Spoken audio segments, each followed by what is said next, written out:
Hello student, मैं देशदीपक सिंह आज आपसे बात करेंगे वास्तविक संख्याओं और परिमेय संख्याओं के दशमलव प्रसार पर। वास्तविक संख्याएं क्या होती हैं इसके बारे में देखा जाएगा। इसी प्रकार से परिमेय संख्याओं का जब हम दशमलव प्रसार करते हैं तो परिमेय संख्याओं के दशमलव प्रसार में हमको किस प्रकार से शांत दशमलव संख्याएं और अशांत दशमलव संख्याएं किस प्रकार से प्राप्त होती हैं, terminating and non terminating decimal क्या होते हैं, इस वीडियो में इस पर चर्चा करेंगे। सबसे पहले देखिए कि वास्तविक संख्याएं क्या होती हैं। ऐसी संख्याएं जिनका हमारे वास्तविक जीवन में या जिनसे हमारा वास्तविक जीवन में सामना होता है, जो भी कुछ हमको वास्तविक जीवन में दिखाई देता है, जिस प्रकार की संख्याएं हमको वास्तविक जीवन में दिखाई देती हैं, वही संख्याएं हमारी वास्तविक संख्याएं होती हैं। ऐसी संख्याएं जिनका पूर्ण वर्ग धनात्मक होता है, ऐसी संख्याओं को भी हम वास्तविक संख्याएं कहते हैं। वास्तविक संख्याएं होती क्या हैं?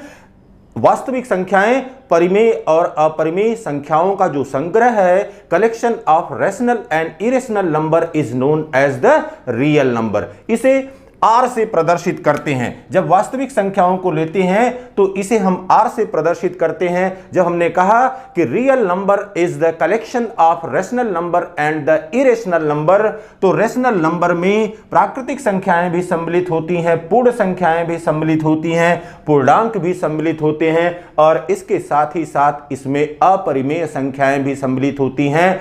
अपरिमेय संख्याएं क्या होती हैं उसके संबंध में चर्चा हुई है कि अपरिमेय संख्याएं वह अनवसानी तथा अनावर्ती होती हैं या non terminating and non repeating number होती हैं। तो ऐसी संख्याओं को हम अपरिमेय संख्या कहते हैं। तो ये बात हो गई वास्तविक संख्याओं की कि वास्तविक संख्याएं क्या होती हैं। अब यहां पर देख लीजिए, वास्तविक संख्याओं का मतलब हो गया कि यहां पर रैशनल इरेशनल सभी कुछ सम्मिलित है और साथ ही साथ अगर हम इसको प्रदर्शित करना चाहें तो अगर यह आपका नेचुरल नंबर है, यह इसके बाद होल नंबर है, इसके बाद यहां पर इंटीजर है, फिर यहां पर यह रैशनल नंबर है, फिर इसी में हमने यहां पर अपरिमेय संख्याओं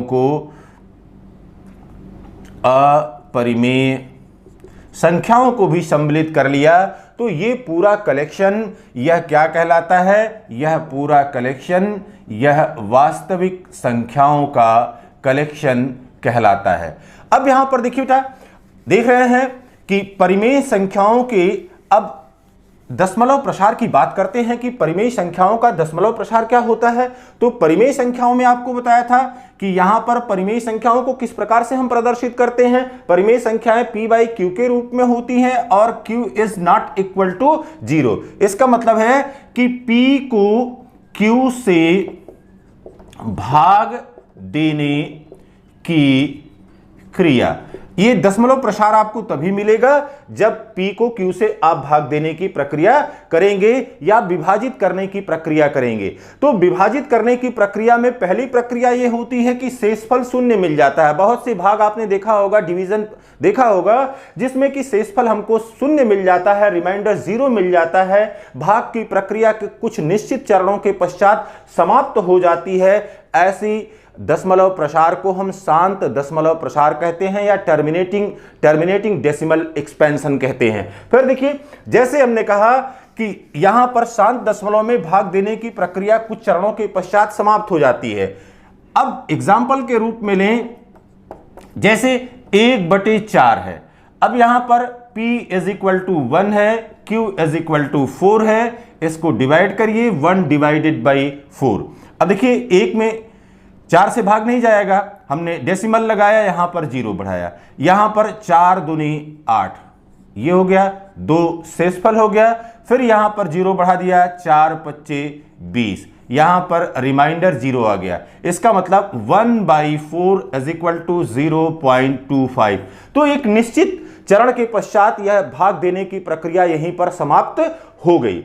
इसी प्रकार से अगर हम दूसरे एग्जाम्पल के रूप में लें 5/8, 5/8 यहां पर p इज इक्वल टू है 5, 8 is Q is equal to है 8, इसलिए 5 डिवाइडेड बाई 8।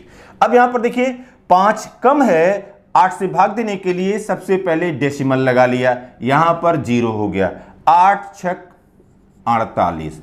फिर यहां पर 2 शेषफल हुआ, यहां पर 0 लगा लिया, फिर 8 दूना 16, यहां पर 4 रिमाइंडर हो गया, फिर ये 0 हो गया, 8 पच्चे 40 हो गया, रिमाइंडर क्या मिल गया यहां पर लास्ट में 0। इसका मतलब हो गया कि 5/8 इज इक्वल टू 0.625। यहां पर भी भाग देने की प्रक्रिया कुछ चरणों के पश्चात समाप्त हो जा रही है। इसी प्रकार से अगला एग्जांपल ले रहे हैं, जैसे तीसरे एग्जांपल के रूप में 7/25। यहां पर P is equal to 7 and Q is equal to 25। अब 7 में आप 25 से भाग देने की प्रक्रिया करिए। जब 7 में आप 25 से भाग देने की प्रक्रिया करते हैं तो यहां पर देखिए अब फिर 7 जो है इससे कम है, यहां पर डेसिमल लग गया, ये 0 हो गया, 25 दूना 50, यहां पर 0 हो गया, ये 20। अब देखिए फिर यहां पर 20 है जो कि 25 से कम है, यहां पर 0 लगा दिया, 25 अट्ठे 200।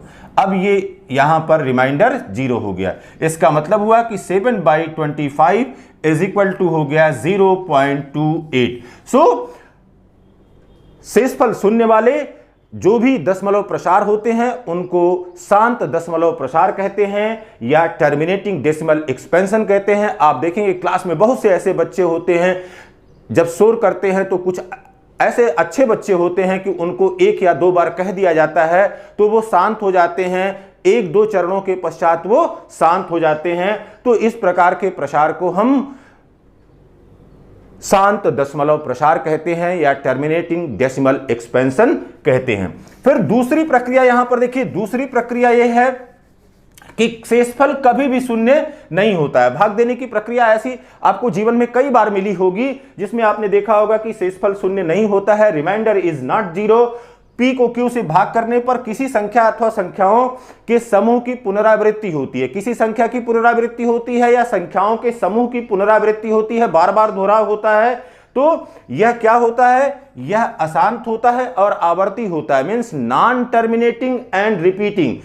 यहां पर नॉन टर्मिनेटिंग भाग देने की प्रक्रिया कभी समाप्त नहीं होगी और कुछ अंकों की पुनरावृत्ति बार बार होगी। तो जिन अंकों की पुनरावृत्ति होती है उन अंकों पर हम बार लगा देते हैं और बार के चिन्ह के लिए अंक के ऊपर इस तरह से एक पड़ी रेखा खींच देते हैं, हॉरिजॉन्टल लाइन खींच देते हैं। अगर 36 जो है वह बार बार आ रहा है तो 36 लिख देंगे, अगर यहां पर 3625 आ रहा है तो इसके ऊपर इस प्रकार से बार लगा देंगे।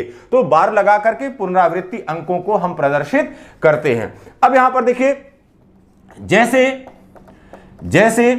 2/3, यहां पर P is equal to 2, 3, Q is equal to 3।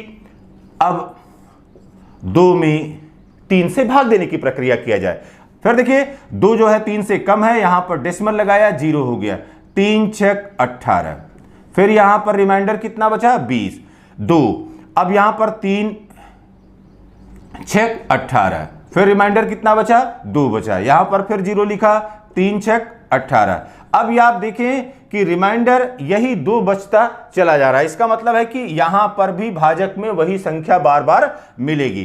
तो ये हो गया 2/3 बराबर 0.6666 and so on is equal to 0.6 bar, क्योंकि इसी एक अंक की पुनरावृत्ति हो रही है, इस अंक के ऊपर हमने बार लगा दिया।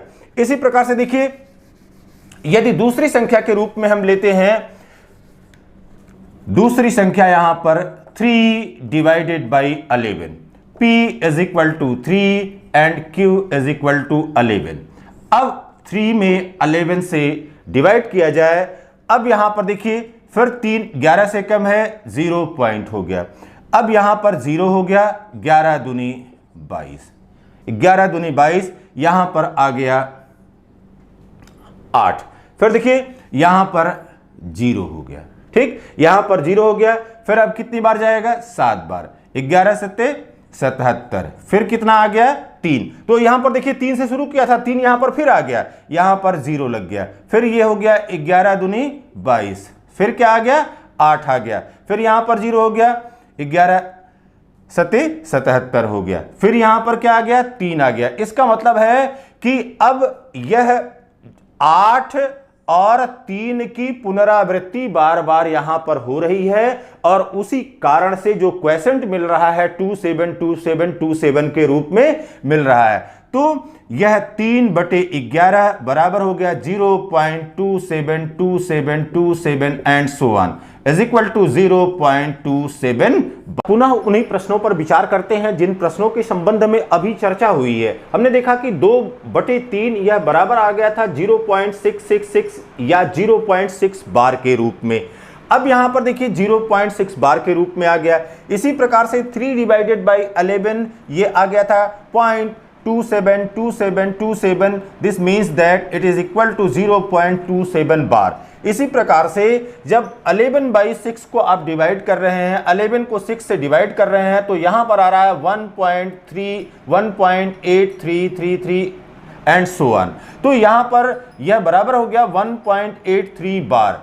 अब यहां पर देखिए, यहां पर इस अंक 2 की पुनरावृत्ति हो रही है, यहां पर इस अंक 8 की, फिर यहां पर 3 की, फिर 8 की, इस प्रकार से अंक की पुनरावृत्ति हो रही है। इसी प्रकार से यहां पर पहली बार 5 की पुनरावृत्ति हो रही है और क्रमिक रूप से फिर 2 की पुनरावृत्ति हो रही है।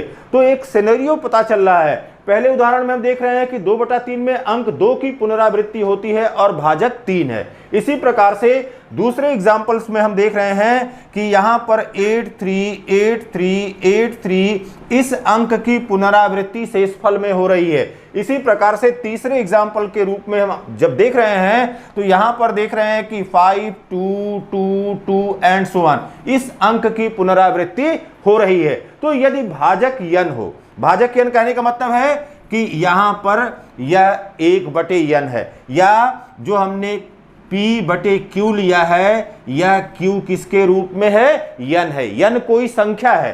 तो यदि भाजक n हो तो अधिकतम पुनरावृत्ति अंकों की, यहां पर ये जानिए मैक्सिमम है, मींस इससे ज्यादा नहीं हो सकता, इससे कम हो सकता है। यदि भाजक n हो तो अधिकतम पुनरावृत्ति अंकों की संख्या दशमलव प्रसार में n-1 होती है। अगर यहां पर देखिए, यहां पर इसको 3 लिया था तो यहां पर पुनरावृत्ति अंकों की संख्या अब क्या है, यह केवल और केवल 2 के रूप में, मतलब एक ही अंक आ रहा है। फिर यहां पर देखिए कह रहा है कि प्रत्येक परिमेय संख्या क्या हमको मिली, परिमेय संख्या जो है या तो शांत दशमलव प्रसार के रूप में मिली अथवा अशांत और आवर्ती प्रसार के रूप में मिली। तो जब परिमेय संख्याओं की चर्चा किया तो परिमेय संख्याओं में आपको बताया कि इनका एक्सपेंशन या तो टर्मिनेटिंग डेसिमल के रूप में हो सकता है या तो non terminating and repeating decimal के रूप में हो सकता है। फिर ऐसी संख्या जिसका दशमलव प्रसार शांत अथवा अशांत आवर्ती होता है, ऐसी संख्याओं को हम परिमेय संख्या